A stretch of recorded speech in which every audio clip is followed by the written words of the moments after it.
Здравейте! Аз съм Евелина Барова, заместник-редактор на Булинг, и днес разговаряме с Евгения Ташева и Елеонора Йосифова от екипа на Сдружение за земята. Добре дошли! Здравейте, добре заварили. Здравейте! Тема на нашия разговор са множеството пластмасови, стъклени опаковки от алуминий, които използваме за пакетирането на различни напитки, които след сравнително кратката си употреба от всички нас се превръщат в боклук. И освен на обозначените за това места, за съжаление ги срещаме и в градската си среда, и сред природата, което е още по-тревожно. Така че с тях ще говорим за едно възможно решение, което виждаме в различни страни по света и тук в Европа, така наречената депозитна система за отпадъци. Какво представлява тя, какви предимства има, включително и пред вече познатата ни система за разделно събиране на отпадъците. Ще ни разкажат те след малко. А сега в началото ще пуснем едно съвсем кратко видео от Екологично сдружение за земята, с което да представим какво представлява и тази депозитна система. Милиони пластмасови бутилки се изхвърлят всеки час. Тъй като за разграждането на пластмасата са нужни стотици години, всяка изхвърлена пластмасова бутилка все още съществува някъде в природата. Рано или късно, много от тези бутилки намират път към океаните, реките и водоемите. Всъщност, пластмасовите отпадъци от опаковките от напитки са един от най-големите замърсители на морето. За щастие, има решение на този проблем. И то е съвсем просто. Нарича се депозитна система или система за възвръщаем депозит. Такива депозитни системи има вече в над 40 държави и региони. Нека да видим как работи депозитната система. Запознайте се с Лили. Здравей, Лили! Тя си купува напитка от магазина. Върху продажната цена се добавя възвръщаем депозит от 10 цента. Когато изпие напитката, Лили връща празната бутилка в магазина и си получава 10 цента обратно. Лесно е. В магазина бутилките се събират, съхраняват и накрая се изпращат в завод за рециклиране. В завода бутилките се сортират, а капачките и етикетите се отстраняват за преработка. След това пластмасата се смила на малки парченца и в последствие се превръща в нова бутилка. До тук всичко е ясно, нали? Производителят на напитки купува тази бутилка, отново я пълни с напитка, доставя я на магазина, който отново я продава на Лили, която с радост я изпива и връща бутилката обратно в магазина. Не ви ли прилича на красиво синхронизиран танц на вечността? Добре, не чак. Но, действително, депозитната система е впечатляваща. По подобен елегантен начин могат да се събират и други опаковки от напитки, като стъклени бутилки, метални кенчета и картонени кутии. Вероятно вече сте съгласни, че депозитната система е добра идея, но ето ви още няколко точки, които да затвърдят убеждението ви на 100%. Депозитната система просто работи. В Германия, Норвегия и много други се събират и рециклират над 90% от всички бутилки и кенчета. Така замърсяването в околната среда с опаковки от напитки намалява с до 80%. Нови зелени работни места за събирането, транспортирането, сортирането и преработката на бутилките и кенчетата. Проучванията на общественото мнение по цял свят показват, че средно 80% от хората категорично подкрепят използването на депозитна система. И така, освен ако не сте замърсител, как може да не ви харесва всичко това? Научете повече и подкрепете депозитната система на www.zazemята.org и relooplatform.eu. Наистина много любопитно видео с впечатляващи данни. Над 90% рециклиране бяха едни от изнесените данни. Може ли да разясните малко по-подробно защо тази система е наистина по-добра от това, което имаме въведено вече към момента в България? По принцип, депозитните системи са доказан добър пример за справянето с проблемите, защото най-малкото са ясни и лесни за използване. Вие видяхте в краткото видео колко е елементарно. Човек просто отива някъде, връща си контейнерите, които е консумирал и изпразнил, нали?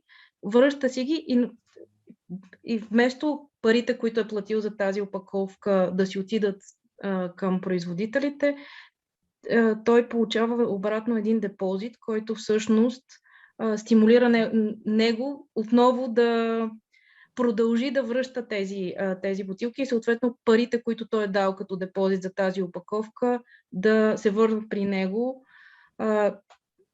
очевиден е проблема с разделното събиране в България е факт, че някак си хората все още не го разбират и има проблем с това те да го оценят като качествено въведение в техния живот и те да бъдат стимулирани да го използват. Постоянно изчезват контейнери. Има много места в България, на които изобщо няма разделно събиране и затова много ни се иска да мислиме за още възможности хората да живеят с по-малко отпадъци, които отиват сред природата.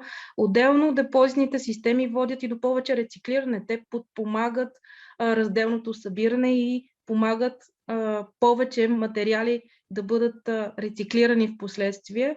Ние дори на европейско ниво вече сме задължени в рамките на следващите 8 години да стигнем до едни много сериозни критерии за изисквания към нас има за постигане на рециклиране на опаковките до 30% още на опаковките за бутилки, което е едно много сериозно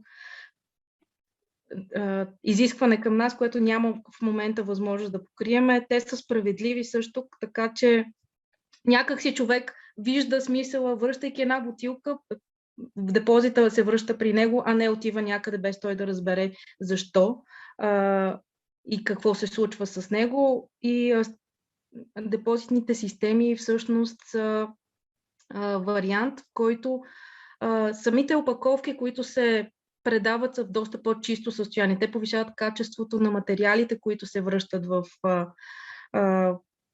съответните системи, които рециклират, не се замърсяват в природата и съответно някой да ходи да ги събира, ами те почистени се връщат и наистина това дига осезаемо качеството на предадените отпадъци за рециклиране, така че по този начин и материала, който се предава е по-високо качество и съответно подпомага възможността да има по-екологични опаковки в нашето ежедневие, по-голямо количество от тях да са рециклирани. Има депозитни системи, дори които насърчават преизползването на контейнери.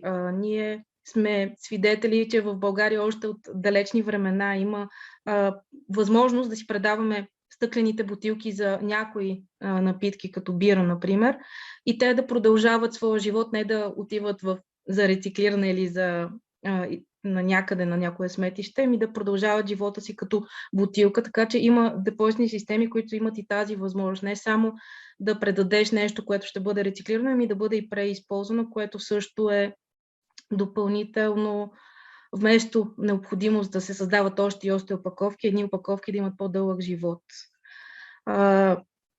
В световен план все повече държави го планират депозитните системи като надграждане над разделното си събиране, така че е въпрос на време, вярвам, че хората да разберат колко по-лесно е да предаваш една опаковка и тя да отиде на правилното място. Така че, да, депозитните системи са възможност за справяне с очевидните ни проблеми с опаковките. Вече казахме, Литва е един от добрите примери. Депозитната система там работи от 2016 година, като организацията УСАД, която се занимава с администрирането на цялата система, на това как опаковките са връщани от гражданите и впоследствие обработвани, сортирани, преизползвани повторно, докладват за наистина много високи нива от една страна на одобрение от гражданите и от друга страна, разбира се, на обратно събиране на тези опаковки. Бихте ли ни казали, моля, освен в Литва, къде по света и близо до нас има такива успешни работещи примери? В световен план има над 40 района, в които има въведена депозитна система, като в Европа, в Европейския съюз са 10 работещите държавите с работеща депозитна система са 10 в Европа. а пък още 15 в Европа са планирали за въвеждането на такава система в идните 10 години, като нашите съседи в Румъния, например, също са сред тях, планират от 2022 година да започнат въвеждането на депозитна система. Вече са преминали през процеса на промяна на законодателството, за да бъде това възможно. Пък в Хърватия, например, вече има работеща депозитна система, така че от 2006 там нашите близки страни всъщност са започнали. Също така в Гърция е планирано да се въведе съвсем скоро, Турция планират също въвеждане в идните няколко години да започнат въвеждането на депозитната система, така че смея да кажа, че малко дори изоставаме, защото ние не сме преминали дори момента, в който да бъде възможно това на чисто на законодателно ниво. Пък вече съседите ни напредват в тази посока. Така че общо 25 държави в Европа в идните 10 години ще станат 25 държавите в Европа, които ще имат работеща депозитна система, нали, в зависимост от напредъка на всяка една от тях. На картата, която сме споделили с вас, може да погледнете и с повече детайли сме влезли кога се планира, от кога работи депозитната система в съответната държава, така че и визуално да си представите по-добре къде сме ние и всъщност, че липсваме от една карта, която напредва да става все по-зелена. Да, нашите зрители могат да видят тази карта в момента. Казвате, ние сме доста назад от държавите около нас. Защо това не е въведено до момента в България? Има ли някакви конкретни пречки, които да възпрепятстват това да се случи? Може би и аз да се намеся за мъничко, да разнообразиме гласовете. Да, този модел, разбира се, е добре известен на големите производители на опаковани напитки, които битуват на пазара в България. Но за момента, нали, не се вижда от тях инициативата това да се случи. И наистина, да, и ние си задаваме въпроса, защо до сега дори не е било поставено на дневен ред, когато в началото на тази година имаше, спомняте си, плаващото сметище на река Искър. Ние направихме една арт-акция заедно с Greenpeace и с Wind to Win, така че да покажем колко е голяма вълната от бутилки, която ни залива. Идеята беше, че тогава точно е момента, когато Министерството работеше върху пренасянето на наредбата за ограничаване на вредното въздействие на някои еднократни пластмасови опаковки. В тази наредба, както вече Елеонора спомена, има много сериозни всъщност цели за обратно събиране на опаковки и всъщност мисля, че нямаме в момента готовност да ви покажем картата, която е изготвена реално от Petcore. Това е организацията, която се занимава с полиетилен терафталатовите опаковки в Европа, която твърди, че в България събираемостта на тези така наречени PET бутилки е едва 22%. Ние, според новата директива, която вече стана и наредба в България, имаме да събираме 77% след вече 4 години, до 2025 година. Това е един лъвски скок, който той не е осъществим с настоящата система, която работи вече 15 години, която демонстрира известни счетоводни успехи за разделно събиране на пластмасови опаковки, но де-факто виждаме такива гледки като Искърското сметище, някои от тях просто не ги виждаме, но те съществуват. Истината е, както стана ясно, от съвсем скорошен доклад на Сметната палата в България, който излезна в края на септември, става ясно, че всъщност има едно много голямо разминаване в статистиките, които различните институции в България събират относно това колко пластмасови опаковки се пускат на пазара. И съответно, оттам нататък, ако има една много голяма сенчеста част опаковки, които някак си избягват от вниманието и окото на закона, оттам нататък е доста лесно да се декларират като успех събраните и рециклирани количества, които всъщност България докладва на Евростат, просто защото боравим с невярна база на това колко са пуснати на пазара. И от тук, нали, идва всъщност и Сметната палата казва, че министър на околната среда и водите трябва да вземе една поредица от конкретни мерки до юни или юли, мисля, че беше до година, така че да се прегледа къде са луфтовете в системата. системата. Аз споменах, нали, най-важния. И според мен причината, че просто това в момента състояние на нещата някакси не се усеща от потребителя, защото би трябвало да го усетиме дори чрез такса смет. Ако тя беше на база количество, на база колко всеки от нас изхвърля, всъщност изведнъж всички граждани, всички домакинства щяхме много да се загрижим колко ни е обема, количеството отпадъци, които изхвърляме неразделно.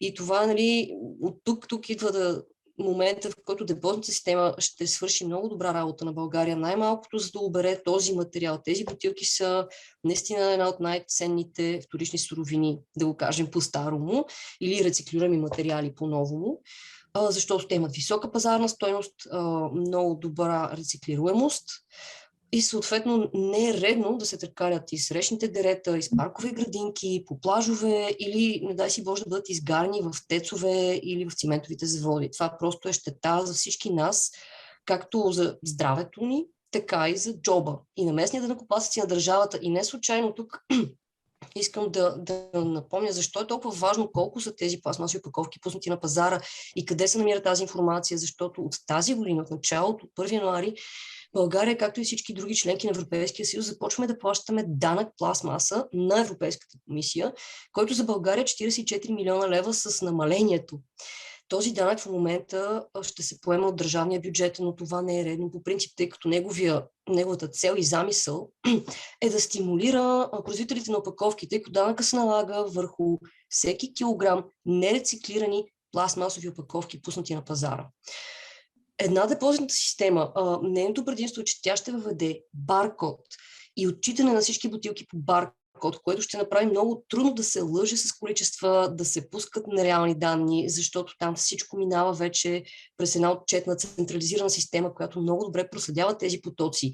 Така че една такава стъпка, нали, има много ползи, които са отвъд рециклирането и стигат дори до финансови ползи на ниво държава и на ниво община и дори на ниво граждани. Има ли вече интерес от някои от заинтересованите страни в България да имаме такава система? И благодаря за този хубав въпрос, да, защото, разбира се, ние като едни от най-ревностните предлагащи такава система имаме разговори вече с другите заинтересовани страни, далеч не с всички, защото те са много, но за сега имаме доста добри отзиви, включително и от бизнеса. Но бих казала, че ние от най-заинтересованите на първо ниво би трябвало да бъдат самите ние хората, като потребители. Както и Елеонора спомена, тази система всъщност не наказва всеки един от нас като местен данъкоплатец да плати за бутилките, които не са били събрани разделно, да бъдат някъде изгорени или депонирани. Тя единствено товари хората, които консумират такива напитки. Тоест, ако не използваш такива напитки, не плащаш този депозит и това не ти се отразява по никакъв начин. Но така българските общини в момента се налага да се справят с едни сериозни количества опаковки, които се намират в смесените битови отпадъци, които пък са отговорност и финансова и логистична на общините, които пък се плащат от нас, като местни данъкоплатци. Ако тези опаковки не са били събрани поради несъществуващи контейнери на място или недобре действаща информационна и всякаква кампания за ползването им, тези опаковки ние плащаме 2 пъти, защото веднъж като потребител сме платили те да бъдат събрани разделно и рециклирани. Ако те не са в контейнерите за разделно събиране, ние ги плащаме 2 път. И това вече става 3 път с данъка пластмаса, така че българските общини имат много голям интерес, тъй като те не... Моментът е такъв. Цветните контейнери се управляват с нашите продуктови такси, като потребители. Когато опаковките не влезнат в тях, тези продуктови такси ние сме ги платили. И те остават някъде там, в тези организации, при тези производители, което не е редно, защото всъщност за тях, за тези същите опаковки се дават обществени средства да бъдат почистени от околната среда и така нататък.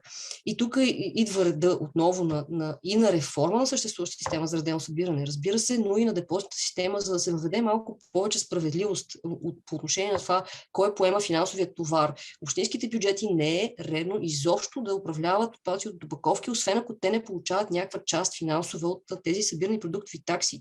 И това е нещо, за което Националното сдружение на общините в България настояват по принцип. И не само за опаковките, защото това е проблем и в другите масово разпространени отпадъци.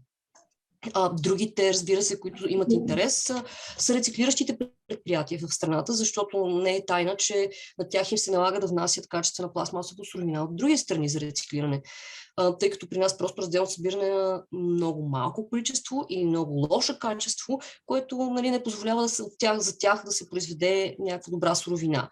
Така че рециклиращите предприятия със сигурност ще имат интерес да получават една такава чиста суровина, като чисто събрани отделно бутилки. И не на последно място, големите фирми производители на напитки, в крайна сметка те са отговорни за това, на тях се поставя отговорността да съберат 77% от пуснатите на пазара бутилки до 2025 и 90% до 2030 година, даже 2029. И за да изпълнят тези си задължения, те трябва да вложат доста усилия, които, пак казвам, с настоящата система в този вид просто няма как да се случи този скок. И вече споменах, но новия данък пластмаса нали, няма да тежи на държавния бюджет, а ще отиде към производителите, за да ги стимулира да пускат опаковки, които са по-рециклируеми или са за многократно пълнене, така че да има по-малко изхвърлени нерециклирани пластмасови опаковки. Като говорихте за общините и техните проблеми, може ли да разясните как би се отразила една такава депозитна система на наистина малките населени места, където някъде в момента няма цветни контейнери и всъщност хората дори да имат доброто желание, не могат да се включат в тези екологични практики. Ще бъде ли възможно и за тях да участват при въвеждането на депозитна система? Да, това е много хубав въпрос, защото той много добре отговаря всъщност и на реалностите у нас, защо всяко селско дере е пълно с бутилки. И не само бутилки, разбира се, и други битови отпадъци, строителни отпадъци, но да, истината е, че въпреки, че организациите, които стопанисват цветните контейнери, имат някакво разпространение сред страната, те са концентрирани в големите градски центрове и всъщност малките населени места и селата въобще не получават тази услуга. Изобщо. Така че на хартия се води, ще изпълняват законовите изисквания, но законовите изисквания към тези организации са толкова ниски, че те се изпълняват нали, без реално да имаме покритие на малките места. И тук идва реда отново да кажа, че по принцип депозитните системи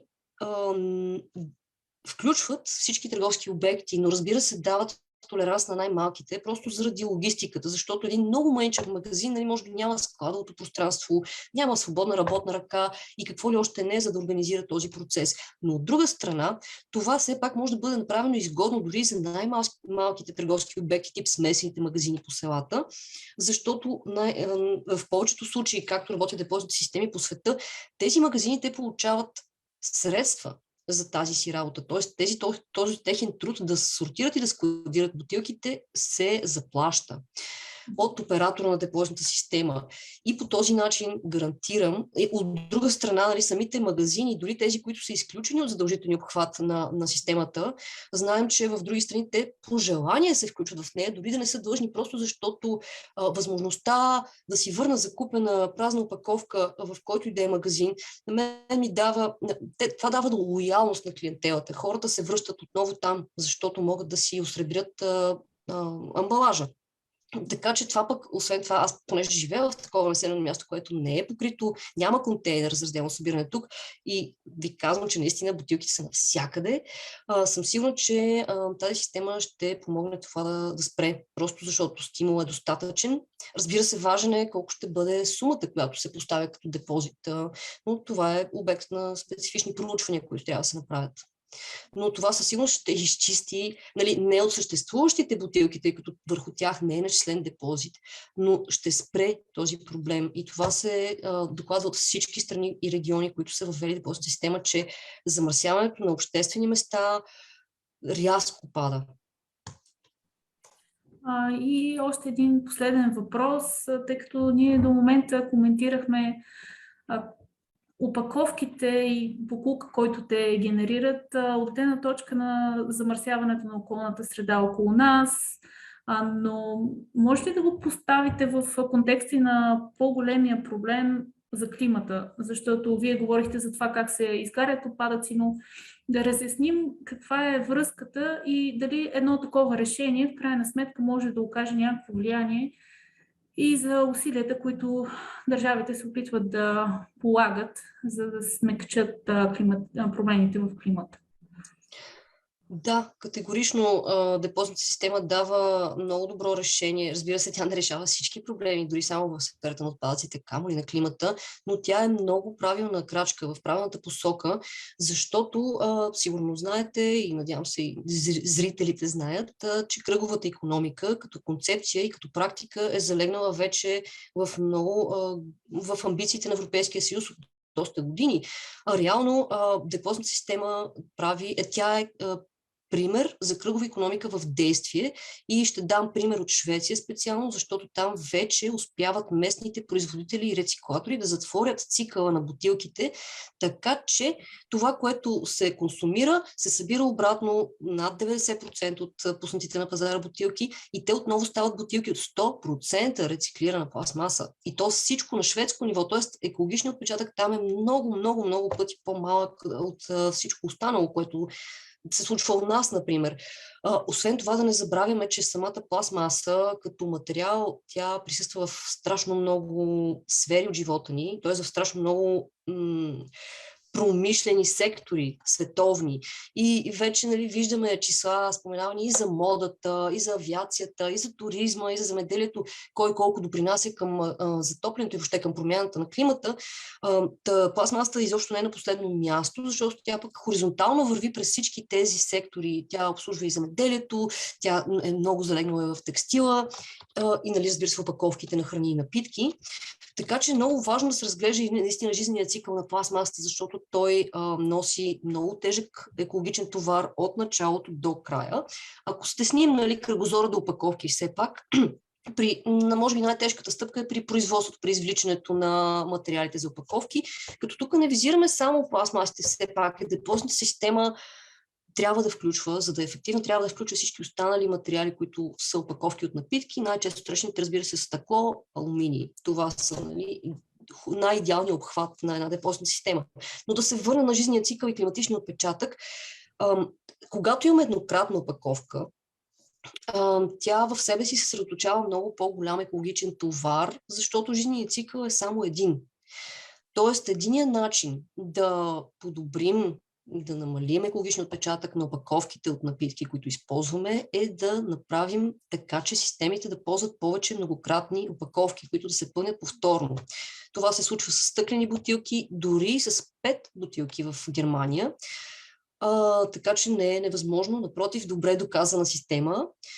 Това е най-сигурен начин да смекчим климатичния отпечатък на тези системи, но разбира се има и други. Единия, и той е немаловажен, е да се гарантира стандарт на опаковките, така че те в края на своя жизнен цикъл да бъдат много ефективно рециклируеми. Разбира се, това включва не само свойствата на материала, това включва системата, инфраструктурата за тяхното събиране разделно, да е направена така, че да работи добре. Защото у нас една от причините да не се събира ефективно, разделно не е само, че самите материали не са толкова годни за рециклиране, а просто липсва добра организация на цялата инфраструктура и на стимулите, мотивациите за нас като разделящи генератори. И така, също така голям отпечатък има транспорта на опаковките. Тук пак бих казала, че по-локализирани системи, по-децентрализирани системи за пълнене, особено на многократни опаковки, биха много смекчили климатичния отпечатък на тази индустрия. И разбира се, не е маловажно да кажем, че в крайна сметка повечето опаковки, ако не ги изхвърлим в правилния контейнер за рециклиране, а ги изхвърлим в смесените контейнери, те ще отидат за изгаряне или ще бъдат депонирани в депото, т.е. модерното сметище, където никому нищо полезно няма да свършат. Така че това е, изгарянето на опаковки, особено на пластмасови опаковки, има много, много голям също климатичен отпечатък. Годишното, изобщо за да сравним, понеже започнахме от пластмасата като така тежък вредител на климата, говорим предимно за еднократната употреба, естествено, годишната жизненият цикъл на всички пластмаси, произведени за една година, се равнява на действието на около 200 завода въглищни, които нон-стоп бълват парникови газове. Просто за сравнение имахме и хубава картинка, но не знам дали в момента точно можем да я покажем. Но така, просто това е истината. Пластмасата в крайна сметка също се добива от изкопаеми горива. Благодаря ви много. Разговаряхме с Евгения Ташева, която е координатор на кампания за въвеждане на депозитна система, и Елеонора Йосифова, асистент и част от екипа Нулеви отпадъци в Екологично сдружение за земята, които представиха какво представлява депозитната система за отпадъци и защо може да се въведе в България, какви биха били ползите от това. В Facebook страницата на Булинг ще качим и един кратък репортаж от Литва, който представя нагледно как тази система е вече въведена там от 5 години и ползите, които местните общности усещат след въвеждането ѝ. Благодаря ви много, че бяхте с нас и ще се радваме да се видим отново.